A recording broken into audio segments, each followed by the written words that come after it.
Hi everyone, in front of me I've got HUAWEI MediaPad T5 and let me share with you how to soft reset this device.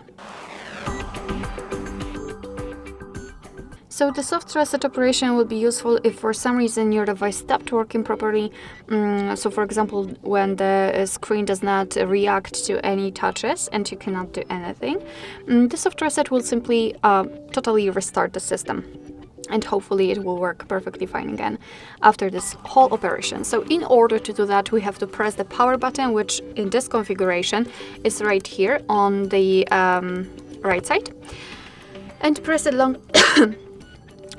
press it long enough until you will see the black screen and the developer's logo. So let me press it and basically keep pressing.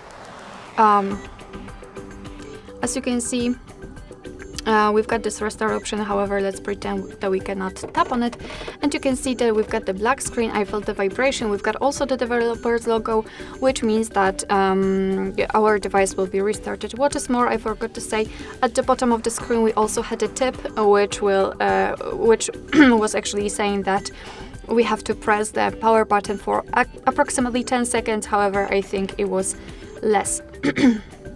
Alright, so that would be all. Thank you so much for watching. I hope that this video was helpful, and if it was, please hit the subscribe button and leave the thumbs up.